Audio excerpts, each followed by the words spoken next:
start. Let's go. どうぞ。Hello everyone, my name is Yusuke Kuroga from Alpha Advisors. We're gonna shoot YouTube with Alec. Thank you for coming. Thanks, So Yusuke. today, hi. Today's we want to introduce the successful application story of Alec. So this is a very, very important topic. So yeah, thank you for coming today. Yeah, thanks for having me. Yes, so let's get started. So could you please introduce yourself and could you tell me your background? Yeah, absolutely. My name is Eric Young. I'm originally from the United States, the state of Utah. If you've ever heard of that. But I have a background. My mother's Japanese, and I have that Japanese background. And so I grew up in Japan. Did my education in the States mainly. I studied supply chain from my undergraduate, and I went back to Japan, working as a supply chain professional within the retail industry.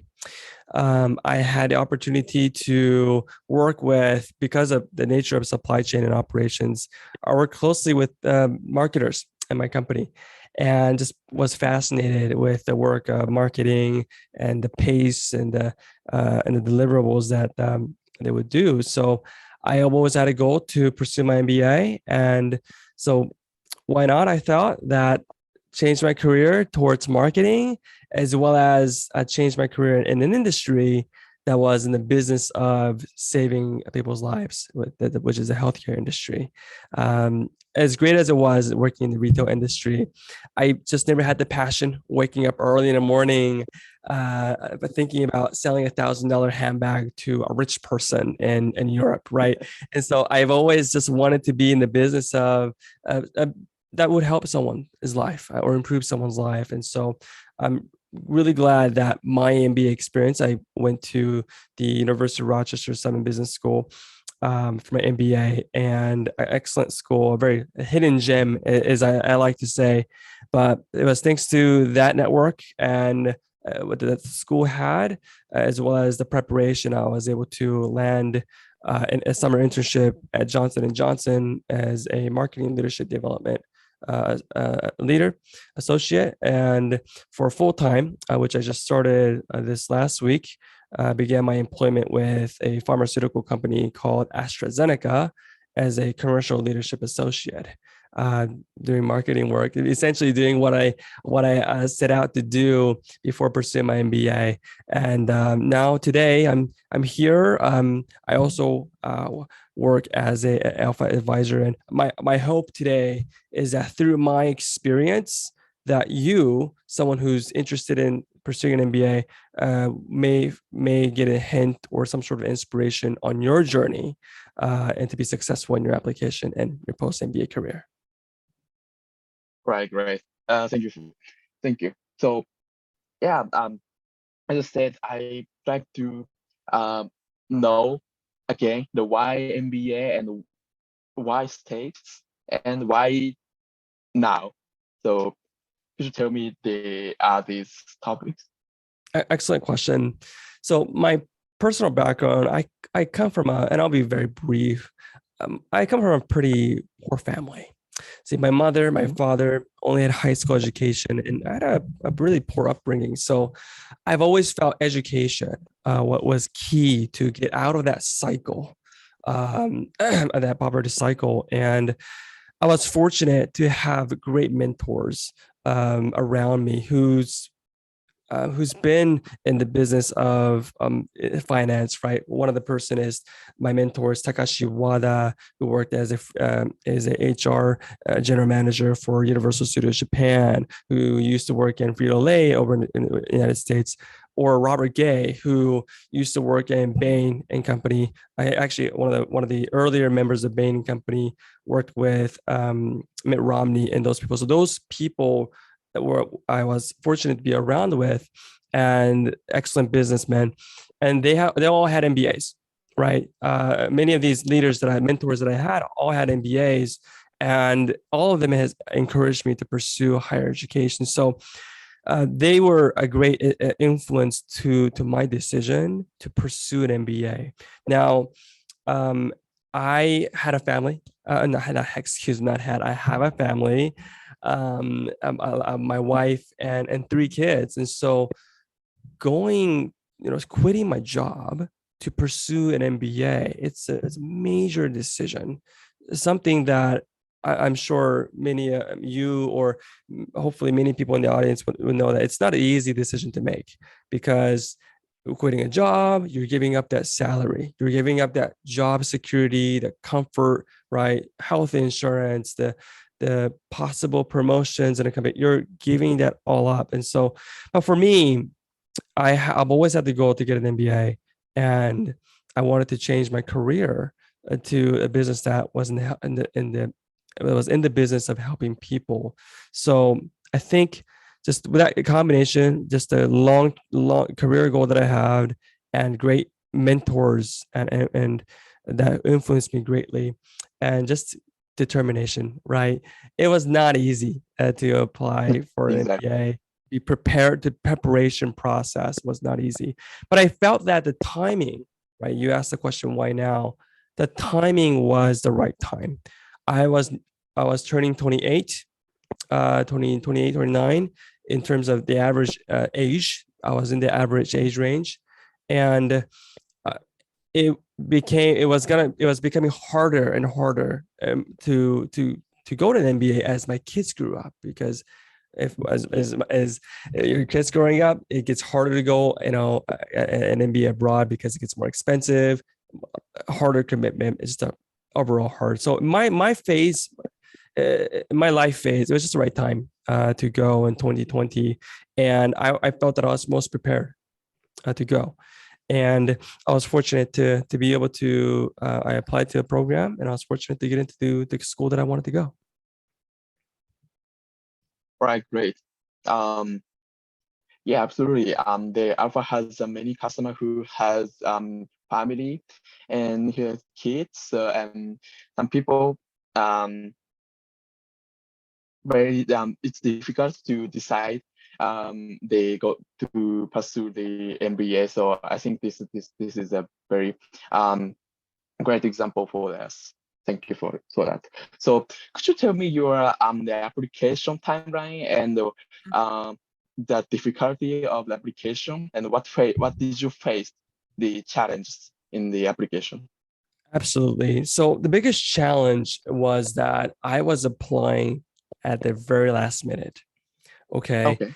So unlike, it's best, almost best practice to apply to business school in the first round or the second round. Why? It's because business schools have limited number of seats that they can offer to students. Also, they have a limited amount of funds and scholarship that they can offer to students. So it's a general understanding that applying in the very last rounds, it's called a suicide. It's called a suicide round, because most likely the competition is more ripe, because there's Yeah. all the people applying at the last minute, as well as that scholarship fund is close to being depleted. And so I had decided to apply to these business schools at the end of April in 2019, 2020. And at the time, COVID-19, the global pandemic was ripe. I'm not sure if I can say the actual name, so I'm going to say the pandemic. It was going around, and many business schools at the time decided to waive their registration fee, the application fee, which is typically like $90 to $200. It's different. It ranges in business schools. So I thought, okay, why not apply? Because I'm in the last rounds, and I should just apply to as schools that I feel I'm very attracted to. So I picked out about 5 schools or so that fit my criteria in terms of what kind of schools had looking at their placement reports, what companies recruited from that school, what's the average salary graduating? What's the average sign-on bonus, right? Where's the statistics in terms of where people go to work after they graduate? Those were very important for me. So I looked at that. And the other portion was the GMAT requirement. I had planned to take the GMAT sometime in June, and that's the wall, right, for people going up school. But many, at the same time, because of the pandemic, many schools were also implementing policies possible waiver of the GMAT. And I had I was already worked full time for five years. I had a GPA, not a great GPA, but a decent GPA, like 3.4 or 2 or something like that. And many of these schools, like Kellogg, like high-ranking schools like MIT to Kellogg to like top 20 schools like Kelly or like Simon Business School, Brigham Young University, they're now offering GMAT waivers for the first time in the history of these schools. So it was an excellent opportunity to apply. Now, later on, I found out that there was a historic record number of people applying during that time. So the competition was really tough. It was really bad timing to apply, but I did. Okay, that was the biggest challenge. I had a really low chance of getting in and getting that scholarship that I wanted. The application process with every school, it's simple. There's several components. There's a resume component, your essays, your short essays, short question, and your video essays. Some schools have video essays, and the actual interview. And other than that, it's more of, these are the 4 time-consuming tasks.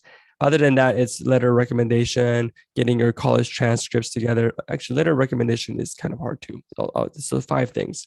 But other than that, again, it's just general information, college GPAs. Those are easy. In the application process, resume, essays, and interview. These 3 things were very difficult because no matter how much you write, no matter how much time you take to write, you become so used to reading your own error. Okay, you don't notice the obvious mistake that you have on your resume or your essay. So I had to ask my family and friends to look at it, right? But I really wish at the time I knew Alpha advisors so that they could look at my resume. A professional could look at my resume. A professional that could let me know, oh, you know what, you want to write your essay, you want to phrase it this way, right? I wish there was someone that could tell me that, because I think that would have not only increased my chances of getting to the business school that I wanted, but also give me a higher scholarship money because of the quality of my application. The letter recommendation, it's very tricky. I'm not going to explain all of it, but you can't just, have your boss. You have to ask someone you trust, because a letter recommendation equals you're letting people know that you're going to be quitting that company soon, right? Yeah. So it's very tricky, very, very tricky. And then the video essay question, again, same thing, essay, resume, and it's kind of the same thing. The preparation process is very difficult to do alone. You can't just do it alone and expect it to go well. So you have to take your time or involve other people or professionals to also look at your resume and do revising work. So those are some of the biggest challenges that I had in the application process that I went through.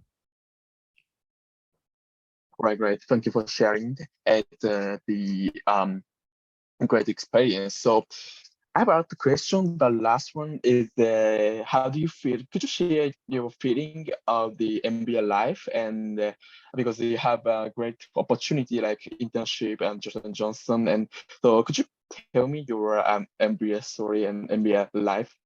Yeah, of course. My MBA experience was great. It was phenomenal. I went to the University of Rochester, like I said, and I didn't choose a school just for my sake. I chose a school for my family as well, because you have to remember, if you're married or if you have kids, they're coming with you. It's the MBA is much as about as much it is about you, it's also about your family too. They're getting the MBA with you. And so I wanted to make sure that my family was going to be in a safe neighborhood, that Okay. whenever I'm at school, my wife and my kids are okay, and they will be happy. Right? That was very important for me. So that was one criteria, and I went to a great neighborhood where there's such diversity there. My kids, who was 5 and 3 and 1 year old at the time, they're now fluent in English in just a year and a half. I think it's July now. It's just 1 year and a half. They're now fluent in English. It's incredible. And my wife, she's also now very good at English now. So if I were to go to like somewhere like New York City, where it would be hard for my family to live in, right? Or hard to make neighborhood friends and things like that, I don't think the experience would have been that great as it was. So that was a huge reason, and a great experience there. And my classmates at school were great, right? You mentioned, Yusuke, you mentioned my experience with Johnson & Johnson. I was terrible at recruiting. Okay. For those of you or looking into MBAs, the typical 2-year MBA program, you have to do a summer internship after the end of your first year. And so everybody, all my classmates, they're getting internships from Amazon, Microsoft, these large companies, Fortune 500 companies, Fortune 100 companies, and you're happy for them. Yeah, you're happy for them. But at the same time, you're thinking, oh, I haven't got my internship yet, right? And I was terrible. I think I firmly believe I did not know how to do this job search and recruit. And again, guys, this is why you need to help professionals like an alpha advisor, right, to help you through what successful applicants do to secure their dream job, right? Because had I had a right strategy, taken the right steps, I would have secured my internship a lot sooner. Okay, I got my internship with Johnson & Johnson in March in 2021. I was getting really nervous. It was stressful. And while I was happy that I got it, I wish I had it earlier because it was just a very stressful time. I got the internship because of my classmate. I was networking with him. Yeah, I was networking with him, and I asked him, "Hey, I found this job post from Johnson & Johnson. I know you interviewed with Johnson & Johnson before. Can you introduce me to the recruiter that you were in contact with? I would love to ask a couple of questions and try to get an interview, right?" And he was very gracious to, yeah, Eric, sure. Give me a resume. Give me a couple of bullet points of yourself, and I'll go ahead and reach out to the recruiter. And he did that for me. And I got in touch with the recruiter a few days later, spoke to her on the phone, and networked with her really hard, asked the right question. I asked the right questions. She arranged an interview for me with senior directors for their prestigious marketing leadership development program for their medical devices business. And I had the interview a week later, and long story short, I got the job. And it was all because of my classmate who introduced me, who took the time to introduce me to that recruiter. That's the power of network. Okay, that is what it's all about. And that was a very important factor for me too. Going to the school that's the right fit for you is important because you want to have the right network. You want to know the right people so that you can accomplish your career aspirations and your career goal. So that's been my experience. That was my first year, my experience. And my second year is similar. I'll just keep it short. My second year is very similar like that and very successful. Yeah, that's great. That's great experience because someone say MBA is the worth it because it's very have high cost and massive cost and lose their 2 years the salary opportunity. But I think they don't know the powerful network and that impact. So yeah, this is definitely encourage our student to pursue the MBA top scope. So Yeah, so the final question is do you have any advice and the tips for someone who pursuing the MBA? Yeah, Yusuke, great question. I would say my first advice is to come chat with us at Alpha Advisors. Okay, guys, this is really the key. Okay, I'm telling you, come chat with us. It's free. Okay, you want to have professionals take a look at your case. Everybody's different, but at Alpha Advisors, we've supported more than 10,000 students over the course of 14 years. We know every case. Okay, we know everybody. We know we most likely we have this exact same person that's gone through it all. Okay, so I wish I worked with people like Alpha Advisors a lot earlier on, that I knew about them, so I can get the right resume, interview preparation, right strategy, and really be successful in my not only getting into my dream school, but also to my career, my MBA job search, which was such an obvious. That's why you're going to an MBA, right? Get that return on investment through getting that dream job. That's why you're going to an MBA. And the best way to do that, to give you the best chance to do that, is to go to Alpha Advisors. Why? Because we'll help you get to your dream school and we'll help you get that dream job. That's why. And I firmly believe that. And it's, again, we offer free counseling. The link in the description below. Come to our website. Just come check us out, and we'll be happy to talk to you. And my final tip is network. It's all about networking. It's an art. You don't just know how to do it. You need to learn how to do it. And again, I kind of have to go back. Alpha Advisors will teach you how to do it. They'll give you advice and plenty of opportunities to practice, and again, be prepared for what you need to do. So networking is key to that success. So those are some of my advice and tips that I wanted to give out, Yusuke. And thank you very much. Thank you for coming, Eric. All right. So, Thank you so much. yeah, thank you so much. See you next time. See you next time. Bye.